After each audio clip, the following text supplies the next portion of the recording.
अक्षय गाडी अशी वळवू नको हं. जरा टर्न आहे, माझ्यासारखा सरळ वळणाचा नाहीये हा वळणाचा रस्ता आहे. तर हा ब्लॉग सुद्धा पूर्ण बघा, कारण सावंतवाडी कोकणातला गणपती या सगळ्या गोष्टी ज्यांनी कोणी अनुभवलं नाहीये ते तुम्हाला या ब्लॉग मधनं प्रत्यक्षात अनुभवता येईल असं काहीतरी मी करेन, या ब्लॉग मध्ये प्रयत्न करेन. सो प्लीज बघा, बाय नाही पूर्ण बघा. पण बाई केलं.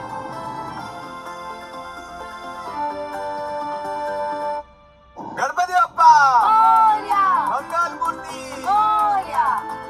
तर फायनली आम्ही हा सावंतवाडीचा पुन्हा एकदा ब्लॉग घेऊन आलोय, तुम्हाला थंबनेलवरनं कळलंय. आणि कोकणात आम्ही पहिल्यांदा चाललोय, आम्ही म्हणजे मी आणि आई. आम्ही आतापर्यंत कोकणात बऱ्याचदा गेलोय, पण गणपतीसाठी पहिल्यांदा चाललोय. तर गणपतीची जी काही गंमत असते, आणि अख्खी मुंबई जवळजवळ अख्खी मुंबई ही कोकणात जाते अशा वेळी. तर ते का जाते हे आम्ही सिनेमामधनं किंवा गोष्टींमधनं ऐकलंय, पण यावेळी प्रत्यक्षात अनुभवणार आहे तेही सावंतवाडीला, तळ कोकणात, आणि ते पण साधनाच्या घरी, म्हणजे माझं सासूरवाडी. आणि हे शक्य आपल्याला साधनामुळे झालेलं आहे. सो आई, तुझ्या सुनेचे थँक्यू, आभार मानले पाहिजेस, आणि तुझ्या मुलाचे सुद्धा, कारण त्याच्यामुळे ही सूट घरात आली आणि त्यामुळे तू सावंतवाडीत चाललीस. तू दोघांचे आभार मानणं फार गरजेचं आहे. पण मी प्रेक्षकांचे बोल काय म्हणजे तू माझे आभार मानले मग म्हटलं. मग उलट लोक म्हणतील दरवेळी तू का असते आमच्या सोबत. लोकांना म्हणायचं ते म्हणू देत रे, आम्हाला आमचं नातं काय आहे ते माहितीये. आम्ही ते येणार आहे यार, काय.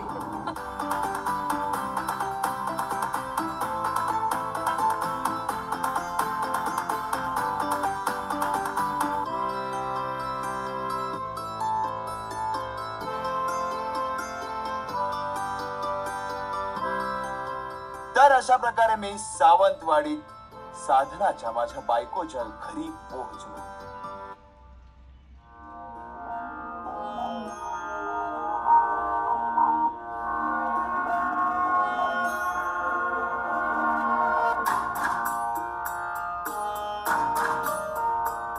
आणि अशी गणपतीची तयारी सुरू झाली. त्या सगळ्या गोष्टी माझ्यासाठी नवीन होत्या. म्हणजे लहानपणी बोट अशी बांधायचो आम्ही, म्हणजे बोट असे लावून बांधायचो, पण ही काकडी बांधताना पाहून किंवा ही सजावट करताना पाहून खरंच खूप भारी वाटत होतं. आणि बऱ्याच गोष्टी नवीन होत्या माझ्यासाठी, जशा की कसलं असतं झाड, याला इकडे किवण असं म्हणतात. किवणीचा दोर.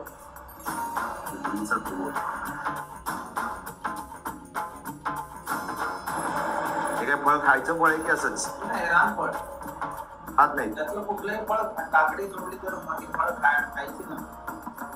शोभेची.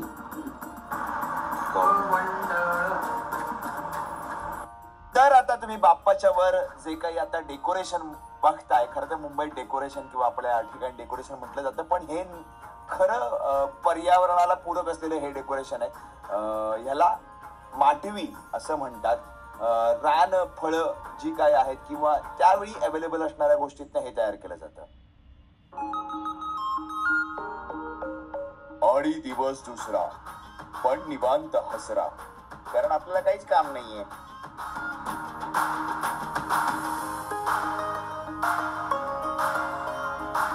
तशी बरी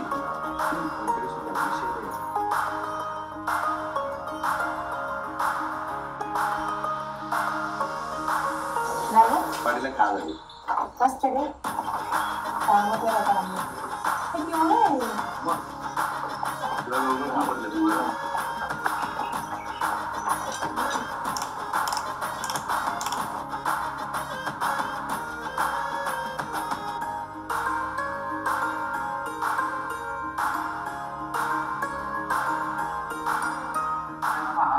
गोविंदाय नमः.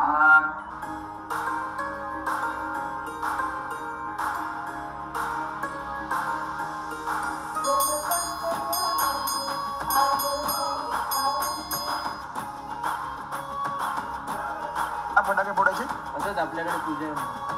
का? पूजा असल्यावर काय फटाके फोडायचे असतात? हा, सगळ्यांकडे पूजा आहे. सो ही एक वेगळी गोष्ट आहे. गणपती सुद्धा फटाके फुटतात. मिनी स्कर्ट घातलेली गोव्याची मुलगी छान फटाके फोडायचे. खूप वर्षाने फटाके फोडतो.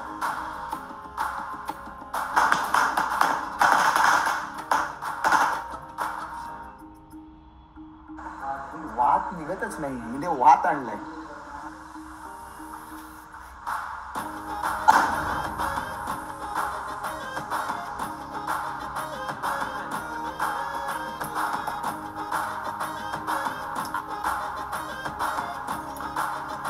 हरताळीकेचा उपवास आहे त्यामुळे फक्त नारळाचं पाणी पिणार आहे.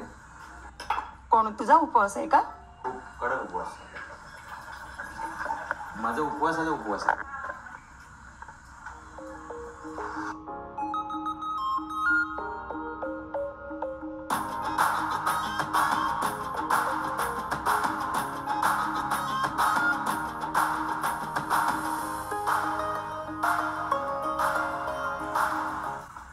चला नारळाचं पाणी पितो. माझा हरताळीकेचा उपवास आहे.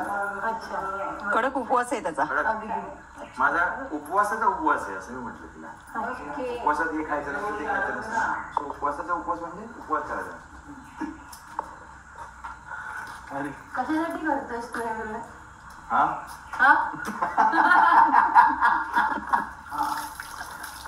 केलेली पाप धुण्यासाठी. कंटिन्यू होणार मग सगळ्या जन्मांमध्ये चालणार आहे. हो का? हो. ते पाणी मिळत होतं.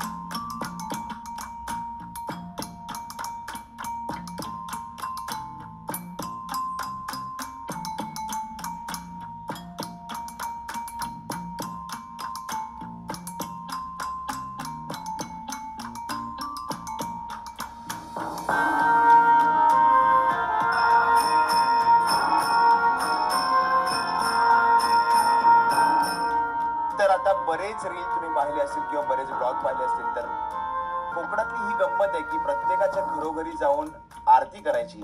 मग लहान थोर सगळेच एकत्र येतात आणि हीच खरी ओळख आहे आपल्या कोकणाची.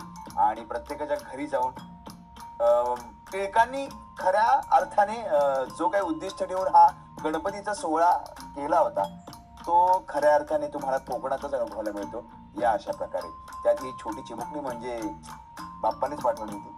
सो इतकं गोड गावकरी, इतका गोड कोकण आणि इतका गोड गणेशोत्सव हा मी पहिल्यांदा अनुभवला.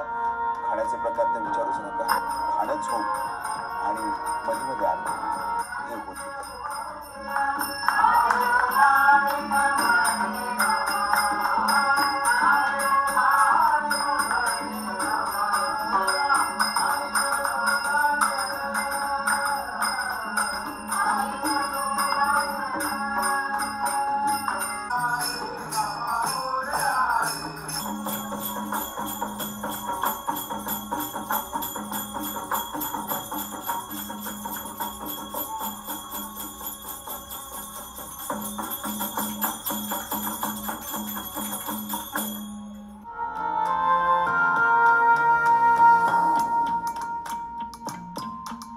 लाजळूचं झाड घातलं.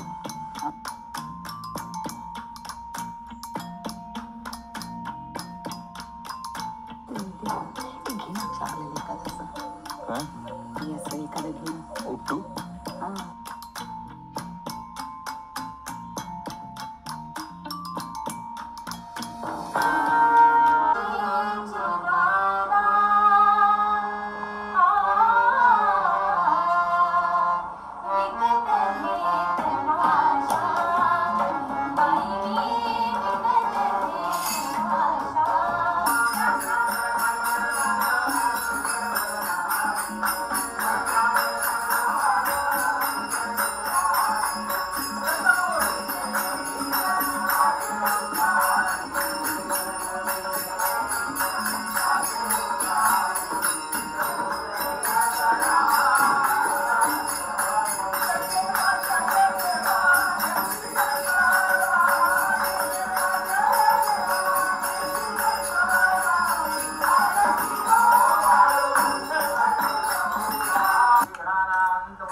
फायनली बाप्पा जाण्याची वेळ आली आणि 1.5 दिवसाचा बाप्पा असल्या कारणाने त्याला छान आनंददायी गुड बाय आम्ही केलेलं आहे, म्हणजे करतोय.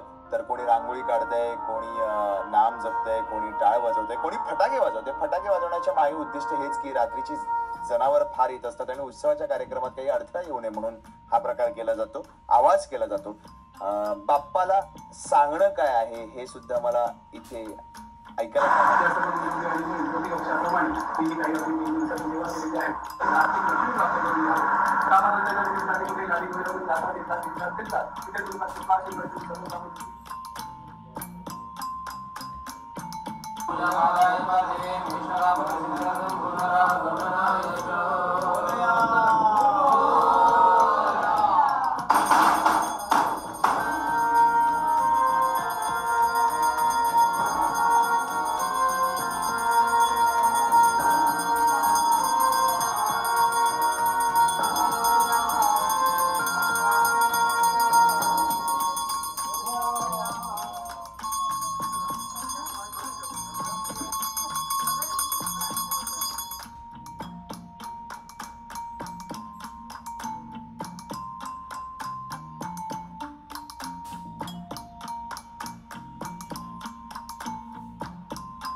आणि गणपतीचे 3 दिवस एन्जॉय केल्यानंतर कोकणात एक गोष्ट मात्र नक्की कळली की दरवर्षी कोकणात यायला हवं बाबा, कारण गणेशोत्सव कोकणात कसा साजरा केला जातो हे तुम्हाला सुद्धा पाहायला मिळालंय, मला सुद्धा अनुभवायला मिळालंय आणि हा अनुभव घेण्यासारखा आहे. ज्यांनी ज्यांनी घेतलाय त्यांना हा माहिती आहे, ज्यांनी ज्यांनी नाही घेतलाय त्यांनी प्लीज कधीतरी कोकणात जाऊन हा गणेशोत्सव अनुभवा. गर्दी वगैरे या सगळ्या गोष्टी मला मान्य आहेत, पण जाणं महत्वाचं आहे, कारण आपली संस्कृती आपली परंपरा ही जी काही कोकणकरांनी जपली आहे त्याला खरंच हॅट्स ऑफ. आणि छान छोट्या मूर्त्या, छान शाडूच्या मूर्त्या, पर्यावरणाला हानी न पोचवणाऱ्या सगळ्या गोष्टी बऱ्यापैकी इकडे केल्या जातात. त्या सगळ्या गोष्टी आणि निघालोय तर निघताना तुम्हाला दिसतो तो सुंदर पाऊस. जेवण अंगावर आले, नाही अंगावर जेवण आलंय. तुम्हाला सगळ्यांना थँक्यू सो मच. आणि थोड्याशा फिल्मीसाठी जे काही तुम्ही प्रेम दाखवताय त्यासाठी खरंच मनापासून थँक्यू. फक्त थोडंसं प्रेम अजून दाखवा, ते सबस्क्राईब तुम्ही करत नाही. कंजूसपणे नका करू. हा अक्षय केळकर व्लॉग्सला पण करा, कारण थोडेसे फिल्मीचे बीटीएस पण तिथे येणार आहेत. त्यामुळे दोन्ही चॅनल्सला लाईक शेअर सबस्क्राईब करणं मॅन्डेटरी आहे.